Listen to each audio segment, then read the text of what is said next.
things and trying to get things under control, so they're doing things that may seem more aggressive. Hi, It's baby. right in their eyes, but it's wrong in the sense that You so pretty. protesters, if they're there peacefully, they should be allowed to protest. I want to read you some numbers from the Washington Post analysis of Missouri Police highway patrol data. They had 258 people being arrested in these protests. 95% of them booked on charges. These are the dispersed or unlawful assembly. A lot of these are not the kind of arrests that lead to any kind of prosecution. They're just trying to get people off the street. In the long run, it seems to me that you have this very deep, basic problem.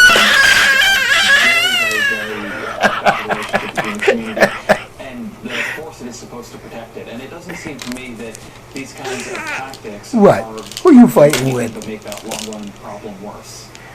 They definitely make things more tense, and it's not causing anything positive to come out of it. So we're definitely going to have some real changes that have to take place at the city level. And if the city isn't willing to do that, then we're only going to continue to have the problems. The attention of the world is on Ferguson right now, and we seemingly aren't getting any real changes that are coming quick enough.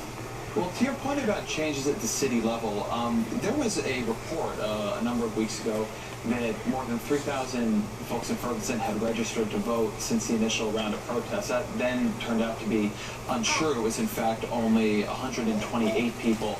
It seems that that one of the mechanisms for change you can imagine coming out of these horrible events is a lot more voter activation, a real decision and capability to set the political direction of the Ferguson city government.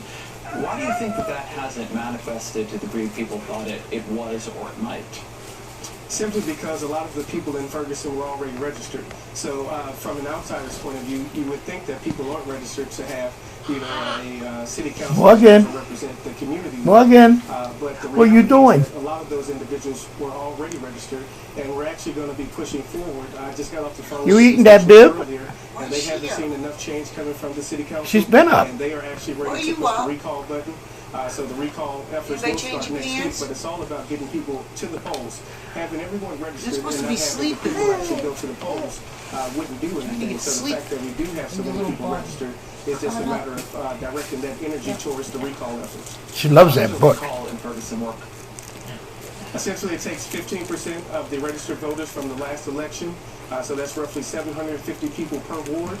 You have to turn in an application for the recall Right. with 5 signatures of residents. And then after